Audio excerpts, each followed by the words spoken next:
مسلم عذاب قبر کے اوپر ہے الحاق تکاثر تازرۃ المقابر، یہ ویسے کسی اور طرف یہاں سے سننے کو ملتا ہے، لیکن آپ کس طریقے سے بیان کریں گے کہ جب انسان اس دنیا سے چلا جاتا ہے اور اس کی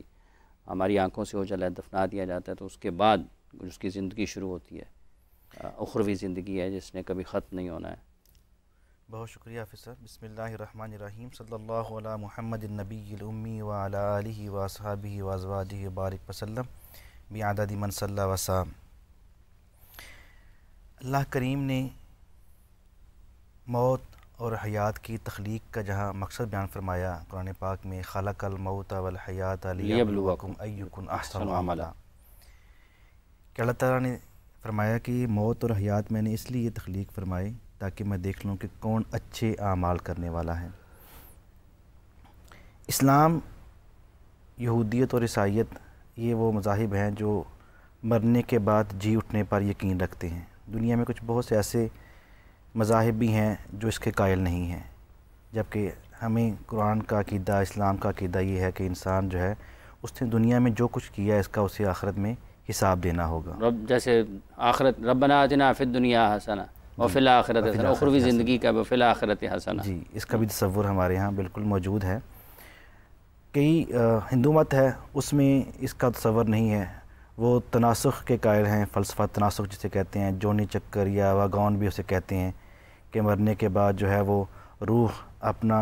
جو ہے وہ سانچہ چینج کر لیتی ہے، کسی اور بدن میں جو ہے وہ آ جاتی ہے، جسے وہ جونی چکر کا نام دیتے ہیں، 7 جنموں کا یا بہت سے جنموں کا۔ اسلام میں ایسا نہیں ہے۔ اسلام میں جب انسان کو موت کا وقت آتا ہے، فرشتہ اس کی روح قبض کرنے کے لیے آتا ہے، اسی وقت سے اس کا جو ہے اس نے دنیا میں جو کچھ کیا ہے اس کا امتحان اور اس کی جو ہے وہ اس کو اچھا یا برا جو اس کا بدلہ ملنا ہے وہ شروع ہو جاتا ہے۔ ایک حدیث مبارکہ ہے جس کی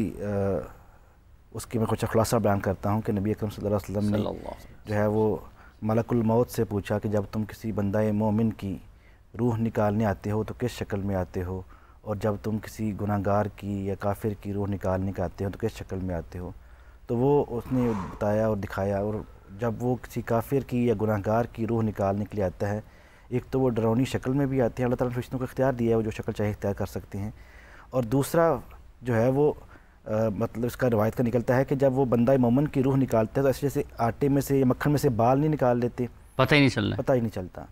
اور دوسرا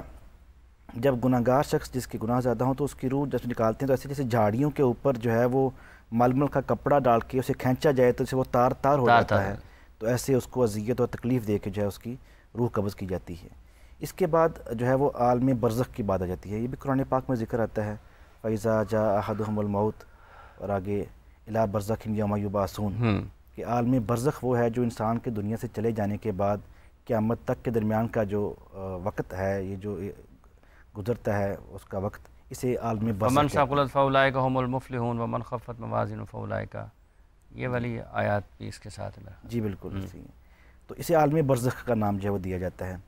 عالم برزخ میں انسان جب قبر میں جاتا ہے، اگر اسے قبر میسر نہیں بھی آئی، جی اس کی جو ہے وہ سمندر میں موت ہو گئی ہے، جیسے ہوائی جہاز ہیں وہ سارے کے سارے تباہ ہو جاتے ہیں، جی جل جاتے ہیں، کوئی اسے درندہ کھا جاتا ہے، اسے کوئی ایسا جو ہے وہ سمندری جو ہے وہ جانور کھا جاتا ہے، حادثہ ہو جاتا ہے، تو یہ جو ہے وہ قبر کا یا برزخ کا معاملہ سب کے ساتھ پیش آنے والا ہے۔ ایسا نہیں ہے کہ آپ جن کو دفن ہوئے ہیں یا نہیں ہوئے، تو آپ سے جو ہے وہ یہ جو سوال جواب جو ہیں وہ ہوں گے۔ مالک ہے وہ جسم کو دوبارہ اکٹھا کرنا اس کے لیے مشکل نہیں ہے، جس نے پہلی مرتبہ جو ہے وہ جسم کو بنایا اس کے لیے دوبارہ اسے جمع کرنا، بہت سی قرآن پاک کی آیات اس کے بارے میں جو ہے وہ اللہ تعالیٰ ابراہیم علیہ السلام کا بھی واقعہ ہے کہ انہوں نے پرندوں کو مختلف جو ہے وہ ان کا گوشت جو ہے وہ مختلف پہاڑوں پہ مختلف جگہوں پہ رکھا، پھر ان کو آواز دی، سب جو ہے وہ اکٹھے جو ہے وہ دوبارہ سے ہو کے آگے۔ تو مالک کے لیے کچھ مشکل، کن فیکون، اس نے حکم فرمانا ہے، ہو جانا ہے۔ مطلب آپ کہیں بھی ہیں، اگر آپ کی موت واقع ہوا ہے کسی خدا نخواستہ سمندری حادثے میں، کسی فضائی حادثے میں، یا کسی بھی بڑی ایسی جگہ پر جہاں پر آپ کا دفن ممکن نہیں ہوا ہے، جی تو سب کے سب چیزیں کن کی محتاج ہیں، جی بالکل ایسے ہی، کن فیکون، سب جمع ہو جائیں گے، جی بالکل ایسے ہی ہے، اور سب سے جو ہے وہ سوالات ہوں گے، سب سے سوالات ہوں گے۔ تو نبی اکرم صلی اللہ علیہ وسلم کی حدیث مبارکہ ہے، کیا میرے صحابہ اگر مجھے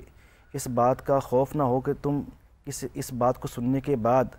جو ہے وہ کہیں تمہارے اندر اتنا خوف اور ڈر نہ بیٹھ جائے کہ تم دفن کرنا چھوڑ دو، تو میں تمہیں بتا دوں کہ مجھے جو عذاب قبر کی آوازیں آتی ہیں میں تم کو سنا دوں تو تم شاید جو ہے وہ دفن کرنا چھوڑ دو، لہٰذا عذاب قبر سے اللہ کی پناہ مانگا کرو۔ حدیث مبارکہ کا مفہوم ہے۔ ایسے ہی نبی اکرم صلی اللہ علیہ وسلم کی ایک حدیث مبارکہ بڑی مشہور، ہم نے سنی، بچپن سے سنتے آ رہے ہیں، سب نے سنی ہوگی کہ نبی اکرم صلی اللہ علیہ وسلم کا گزر جو ہے 2 قبروں کے پاس سے ہوا، جن کے جو صاحب قبر تھے وہ عذاب قبر میں مبتلا تھے، تو آپ صلی اللہ علیہ وسلم نے فرمایا کہ ان دونوں کو عذاب ہو رہا ہے، اور عذاب کی وجہ بھی بتائی کہ ایک کو جو ہے وہ پیشاب کے چھینٹوں سے نہ بچنے کی وجہ سے عذاب ہو رہا ہے، اور دوسرے کو جو ہے وہ چغلی کی وجہ سے جو ہے وہ عذاب ہو رہا ہے۔ تو عذاب قبر جو ہے اس کے بارے میں قرآن اور حدیث مبارکہ میں ملتا ہے اس کا ذکر۔ اب جب بندہ قبر میں چلا جاتا ہے تو اس کے پاس جو ہے وہ نکیرین جو ہے وہ آتے ہیں اس کے سوال و جواب کے لیے۔ اب منکر نکیر کا آنا بھی حدیث مبارکہ میں ملتا ہے کہ جب بندہ مومن کے پاس آتے ہیں تو بڑی اچھی شکل میں آتے ہیں، بڑی خوبصورت چہرے کے ساتھ، سفید رنگ کے ساتھ آتے ہیں، اور ایسے ہی جب بندہ کافر اور گناہ گار جس نے بہت زیادہ گناہ کبیرہ جو کیے ہوں گے اس کے پاس آتے ہیں تو وہ سیاہ رنگ کی شکل میں اور بڑے ڈرونے بن کے جو ہے وہ ان کے پاس آتے ہیں، اور آ کر جو بنیادی سوال سب نے سن رکھے ہیں وہ ان سے ہوتے ہیں من ربو کا، ما دینوں کا، وما کنت تقول فی حقی ھذا الرجل، کہ تمہارا دین کیا ہے، تمہارا جو ہے وہ رب کون ہے، اور تم اس شخصیت کے بارے میں نبی اکرم صلی اللہ علیہ وسلم کے جو ہے وہ ان کو دکھایا جاتا ہے چہرہ مبارک، پوچھا جاتا ہے کہ اس شخصیت کے بارے میں تم کیا کہا کرتے تھے۔ تو جو بندہ مومن ہوگا وہ اس کے جوابات ٹھیک دے گا۔ جب وہ ان کے جوابات ٹھیک دیتا ہے تو پھر حدیث مبارکہ میں آتا ہے کہ ان کو فرشتے جو ہے وہ فرماتے ہیں، انہیں حکم ہوتا ہے، آواز آتی ہے کہ ان کو جو ہے وہ جہنم کے جو ہے وہ دروازہ کھول کے دکھاؤ۔ انہیں جہنم کا دروازہ کھول کے دکھایا جاتا ہے کہ اگر تم جوابات ٹھیک نہ دیتے تو تمہارا ٹھکانہ یہ تھا، اب تم نے جوابات ٹھیک دی ہیں۔ پھر حدیث مبارکہ میں آتا ہے کہ ان کے لیے انہیں جنت کا لباس پہنا دو،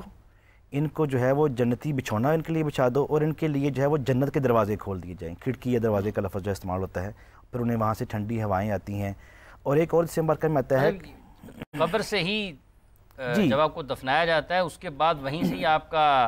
جو جی آپ نے جو کچھ کیا ہے اس کا سزا یا جزا آپ کو وہیں سے شروع ہو جاتی ہے جی۔ تو ان کو جو ہے ایسے ہی جو شخص جواب نہیں دے پاتا تو اس کے بارے میں آتا ہے کہ اس کو پہلے جو ہے وہ جنت کی کھڑکی دروازہ کھول کے دکھایا جاتا ہے کہ اگر تم جوابات ٹھیک دیتے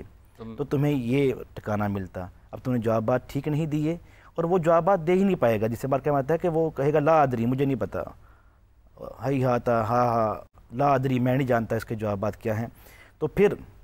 حکم ہوگا کہ اس کے لیے جو ہے وہ جہنم کا کھڑکی اور دروازہ کھولو، جہاں سے اسمیل، بدبو اور پیپ اور اس طرح کی جلنے کی اسمیل بھی آئے گی، اور اس کو جو ہے اور ایسے ہی پھر سے حکم ہوگا کہ اس کو جو ہے جہنم کا بچھونا بچھا دو، اس کے لیے جہنم کا لباس پہنا دو اس کے لیے، اور جہنم کا دروازہ اس کی طرف جو ہے وہ کھول دو۔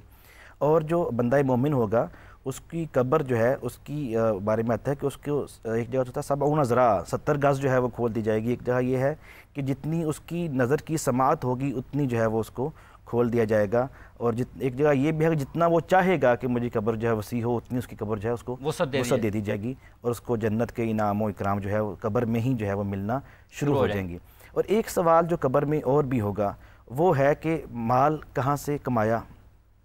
کہاں خرچ کیا، اور عمر کہاں گزاری۔ مال کہاں سے کمایا، جی کہاں خرچ کیا اور عمر کہاں سے گزاری۔ ان سوالات کے جوابات بھی قبر میں جو ہے وہ ہوں گے، اور انسان کو اس کا جواب جو ہے وہ دینا پڑے گا۔ ٹھیک ہے۔